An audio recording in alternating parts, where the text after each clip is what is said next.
de casa, seja bem-vindo a mais um episódio do Minha História com Deus. E hoje eu estou com a Jennifer, uma pessoa linda, maravilhosa, mas gente, a história dela, pode pegar o lencinho, porque é de se emocionar. Jennifer, seja muito bem-vinda. Obrigada, Aline, obrigada a todos, obrigada pelo convite, é um prazer estar aqui, compartilhando, incentivado por você, estou muito feliz pelo convite, muito obrigada. Eu que agradeço. Ó, eu vou ler aqui qual que é o tema de hoje. Gente, olha esse tema, que vocês precisam ficar com a gente até o final. Onde havia dor, Deus escreve um testemunho de milagre e gratidão. Quem é Jennifer? Conta, quem é Jennifer hoje, setembro de 2025? 2025. A Jennifer é uma mãe, eu tenho 38 anos, mãezinha da Emanuele, que tem 16 anos. Hoje, atualmente, eu sou gestora de desenvolvimento empresarial da Associação Comercial de Campo Grande.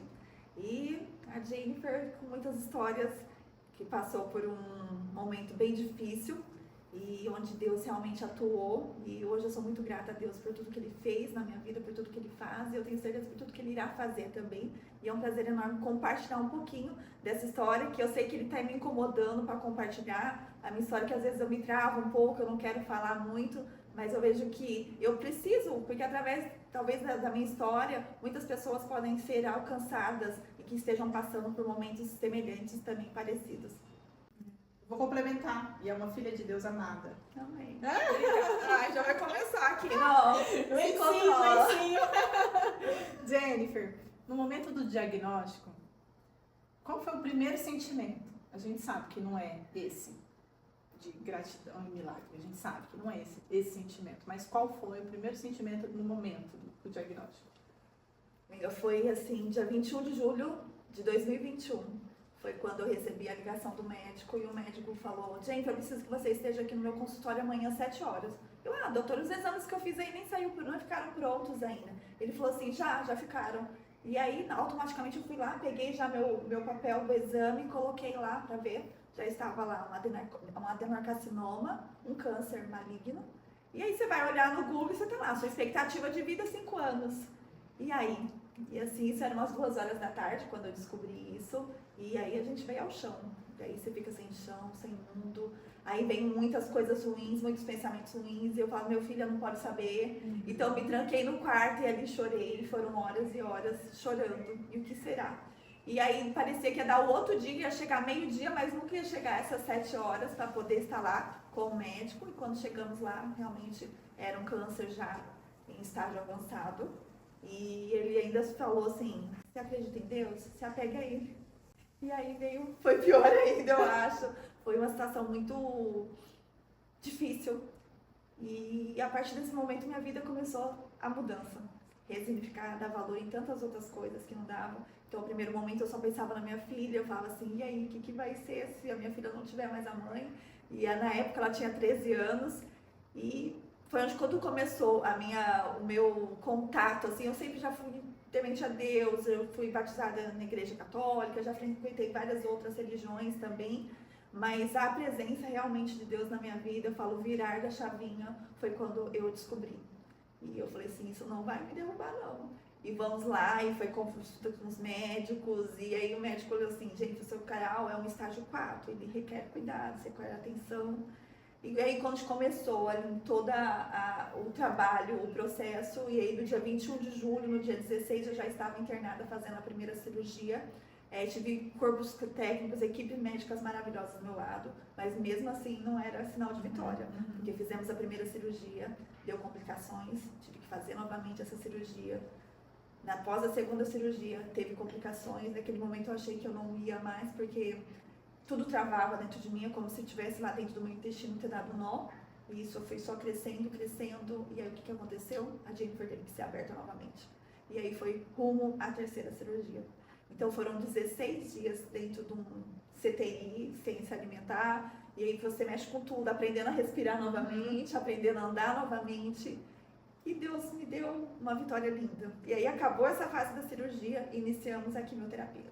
E aí foram 12 sessões de quimioterapia e realmente lá foi o momento que eu acho que foi mais difícil, porque era uma semana de dor, porque eu tomava medicação, ficava a semana inteira passando mal, então era só aqueles ânsias de vômito e cama. E quando eu estava melhorando, eu já tinha que começar a próxima sessão. Então foram 12 sessões ali, foram 10 meses exclusivos, dedicados ao meu tratamento. E vencendo, não foram fáceis, foram dias que você fala assim, meu Deus, me entrego, escondi um pouco essa informação da minha mãe até fazer a cirurgia, porque já estão mais velhos, e como ela ia receber essa notícia. E o meu caso do meu câncer, foi um câncer no estômago, ele dá em pessoas, meu médico falou assim, homens a partir dos 50 anos. E eu falo, meu Deus, e não tinha histórico familiar, não sou uma pessoa de vício, então não bebo, não fumo, então assim, do que era? E realmente todo mundo descobriu até onde veio, porque assim, da família não tinha ninguém da família que tivesse um câncer ainda. E foi assim, difícil, mas foi um aprendizado, foi uma escola. E eu comecei a pegar assim, o que Deus está querendo me mostrar com isso, o que Ele está querendo me ensinar com isso. Então Deus me capacite, me dê força, me dê sabedoria. E nisso Ele prepara anjos, Ele prepara pessoas maravilhosas para estar com você nesse momento, para segurar da sua mão. Porque passar sozinha você consegue? Não. A gente tem que ter uma rede de apoio, a gente tem que ter amigos, a gente tem que ter familiares por perto. E isso, graças a Deus, Deus me permitiu viver muito bem esse momento, que hoje eu vejo que talvez, amiga, também não tem muitas pessoas que têm esse acolhimento igual eu tive. Então eu sou muito grata porque Deus preparou tudo. Talvez o momento certo, a hora exata. E onde eu vi a minha filha fazendo promessa para Deus. Assim, ela amava Coca-Cola. A Manuzinha ficou 3 anos sem tomar Coca-Cola. Lindo de ver, e uma criança de 13 anos. Então, assim, já Deus, entendendo o poder, né? Exatamente. Já. Isso é maravilhoso.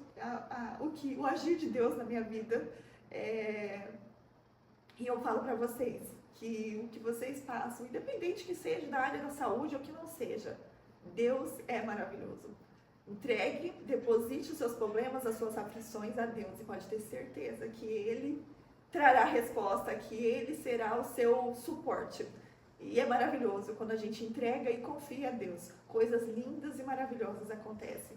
A partir desse momento, a minha vida, eu acho que passou por outra fase. Eu acho que tem a Jennifer antes e a Jennifer pós essa experiência com câncer. Hoje eu sou uma pessoa que vive muito mais o hoje, o presente, o agora. Acho que comecei a se importar mais com os momentos presentes, com a minha família, com os meus pais. Então, às vezes eu precisava, talvez, no chacoalhão, porque Deus fala assim, eu te coloco nas provas, mas é porque algo melhor está por vir. Exato. Eu preciso que você se capacite, para mim ver a sua força, para você estar preparada para algo maior.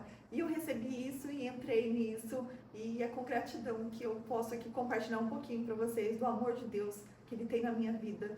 Ele nunca me desamparou em nenhum momento. Lógico que veio os dias de tristeza, os dias de angústia, os dias de desespero. Fala assim, Deus, eu não aguento mais essa dor, eu não aguento mais tomar minhas primeiras... Eu chegava dentro da clínica para fazer as sessões, aquilo já me dava náusea. Portanto, quando eu passava, fiz todo o meu acompanhamento no Proncor, ali eu passava na frente do Proncor nos primeiros meses, eu chorava, porque tinha um trauma tão grande ali que eu não conseguia mais ir. Aí eu tive que fazer mais uma cirurgia, que foi a implantação do catéter. E se eu falar que eu fiquei com medo de ir para o centro cirúrgico e implantar, o médico falou assim, gente, mas é tão tranquilo, a gente só vai colocar o catéter. Mas porque eu já estava com aquele medo gigantesco de ir para um centro cirúrgico. E Deus pegou os exames de ressonância, para mim também causaram muito trauma, porque aquele momento gigante, eu ficava quase 40 minutos dentro daquela máquina. E aí você vai pensando tanta coisa, fala, meu Deus, será que eu vou sair daqui? E estou aqui hoje, estou na minha recidiva que fala, né? Mas eu falo para todos que eu estou curada já, estou com 3 anos, estou com uma saúde plena, tudo fluindo muito bem, muito alegre, muito saudável, em todas as áreas da minha vida. Eu só agradeço, assim, a minha vida hoje é a gratidão. Eu comecei a dar valor no acordar, porque às vezes a gente não dá nem valor para o acordar. Tipo assim, pelo acordar, por você sentar na sua família, por você ter um alimento, porque aquela vida de hospital ali, a gente não dá valor na saúde até que a gente precisa da saúde. Então a gente pede por tantas outras coisas, Deus abençoe isso, a minha vida profissional, todas, mas a gente esquece do principal, que é a nossa saúde. E eu comecei a entender que se você não tiver saúde, não adianta você ter nada, porque você não vai usufruir de nada do que você tem se não tiver saúde. E para mim tem sido um grande aprendizado, e é isso, gente, Deus é maravilhoso, amiga. Ela já resumiu todas as minhas perguntas, gente. Ó, mas é legal que você me fala assim, que você teve aquele sentimento ali no começo de medo mesmo, né? Todo mundo vai ter esse sentimento. Mas logo em seguida você já sentiu Deus. Você contou isso agora, né? Então, não é assim, igual muitas coisas acontecem, por exemplo, no episódio anterior, que o que aconteceu com a Luciana, ela foi e vê depois. E você pontua que não, que você já sentiu Deus ali, no seu processo. Né? Então, eu vou pedir para você trazer essa mensagem para quem está passando por algum momento difícil, está vivendo hoje esse difícil e não vê saída, só vê escuridão, não vê uma luz. Traz isso, pontua pra gente, fazendo. E é fundamental. E eu acho que é onde te dá força. Quando você entrega e confia e fala, Deus está comigo, Ele não vai te abandonar. Pode ter certeza. Pode estar tá acontecendo um tsunami, a gente fala, pode estar acontecendo o pior problema na sua vida. Entrega a Ele, confie, é muita oração. Fala, Deus, não solte minha mão, Ele não vai soltar. Independente. E eu comecei a ver o lado positivo ali. Então, assim, os pequenos momentos eu aproveitava o máximo possível. Senhora, eu tô na minha semana boa, vou viver, vou estar feliz, eu vou me dar bem e vou curtir esse momento. Então, assim, o viver é essencial. E não, às vezes a gente se fecha assim, no nosso mundinho ali, fala, eu não tô na melhor fase, eu não quero fazer isso. Não, faça isso. Se alegre. Deus gosta das pessoas alegres, porque quando a gente tá com a mão, Deus está segurando a nossa mão. Você pode ter certeza, o tempo é necessário para o seu aprendizado, para o seu amadurecimento, para o seu crescimento com a sua experiência com Deus. E Ele vai te trazer muitas coisas boas. Você trouxe para a gente, no nosso formulário de inscrição, sua passagem. É uma passagem muito conhecida, né? E eu acho que é uma das primeiras passagens que a gente aprende desde a infância. Salmo 23, 1.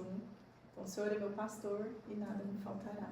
Então você se apegou a essa passagem. E nada me faltou, nada. Desde carinho, desde amor, desde cuidado com a equipe médica, que isso é fundamental, com os familiares, com nada. Deus não me deixou faltar. Estava passando pela prova, mas os bastidores ao redor, tudo fluindo. Daí você fala assim, Deus, como você foi maravilhoso. Porque às vezes a gente está focado tanto no seu problema ali, se você olhar um pouquinho ao redor, você fala assim, Deus, obrigada.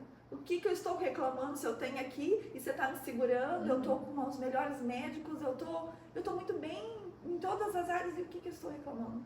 E Deus, gente, é muito gostoso eu estar compartilhando, confesso que não tenho feito isso como realmente devia. E é uma oportunidade incrível, Aline, que você está criando. Estou aí, assim, parabenizar pelo seu projeto. A Aline me inspira muito também. Há muito tempo atrás, há uns 6 anos, né, Aline? Como a nossa aceleradora. Então, assim, a disciplina, muita coisa, assim, eu me espelho nela. E é muito bom fazer parte um pouquinho desse projeto. Ô, Jennifer, sabe o que é bacana esse bate-papo? Porque eu identifiquei, assim, hoje é o nosso 4º episódio. E o que eu identifiquei? A minha história com Deus, ela veio da dor. A história do 3º episódio da Luciana com Deus veio da dor. A sua, né, esse 4º episódio. E aí eu falo assim, gente, dói muito. E aí foi interessante que no meu caso eu falava assim, Deus, o que o Senhor quer comigo? E você, a mesma coisa, o que eu vou aprender com isso? Né? Isso aqui vai me levar a algum lugar. Então, eu acho que às vezes as pessoas, quando estão passando por algum processo e não conseguem entender, elas ficam questionando ao contrário, o que eu fiz para estar passando por isso. Sim. Então, não se pergunte o que eu fiz para estar passando por isso, e sim, o que eu vou aprender com isso para o meu amanhã. Porque Deus tem um propósito na nossa vida, né? Exatamente. Então, não é o que eu fiz para merecer isso, não. É o que eu vou aprender com isso para o meu amanhã. E que às vezes no momento a gente nem entende agora, né? Não. Quando lá na frente você fala assim, Deus, como fez total sentido eu passar por aquilo e hoje eu tô nessa situação. Realmente é inexplicável, né? É inexplicável. Então, assim, eu vou agradecer imensamente você por estar aqui compartilhando com a gente. Por quê? Porque as pessoas, gente, compartilha esse vídeo com algum amigo, com algum conhecido, com qualquer pessoa que você acha que está passando por alguma situação ou não. Mas o dia que essa pessoa chegar a uma situação semelhante, ela vai ter um depoimento como o seu, de saber que vai passar e que se você se apegar a Deus, vai ficar mais leve. Porque não é fácil, a gente sabe que não é fácil, mas com Ele fica mais fácil. Sim. E se você for olhar, às vezes, ao cenário, por exemplo, logo quando descobriu câncer, passou 2 meses, teve uma jogadora de vôlei e ela descobriu o mesmo câncer na mesma região que o meu, a gente estava em estágios parecidos. E ela, a Aline, ela não conseguiu, ela foi até 2 meses, ela não chegou nem a fazer o tratamento de quimioterapia, super jovem, tínhamos a mesma idade quase, atleta, super saudável, e ela não seguiu. Eu falei assim, Deus, eu acho que tem uma missão aqui, ainda a minha missão ainda não foi finalizada, e eu entrego em suas mãos, faça a sua, é o que a gente fala, não tem que falar muito para Deus, não é a nossa vontade, que seja feita a sua vontade em nossas vidas. Pode ter certeza que a vontade dele é muito maior e maior do que o que a gente deseja, né? Que é isso. Eu ia falar pra ela deixar uma mensagem pra vocês de final, mas ela já deixou muitas mensagens aí, né? Quer deixar alguma outra mensagem com carinho pra todos que estão nos ouvindo? Eu quero falar com todos vocês, independente do seu problema, da sua situação que você está vivendo aí, vivendo hoje. Você pegue a Deus, se entregue seu coração verdadeiramente a Deus e pode ter certeza que você vai colher bons frutos. Que é isso. Obrigada. Obrigada por obrigada estar com a pelo gente. Ó, e a história da Jennifer, ela veio para nos mostrar que Deus sempre tem um novo capítulo. Se você gostou, curte o nosso episódio, comenta, compartilha e nos acompanhe e aguarde o próximo episódio do Minha História com Deus.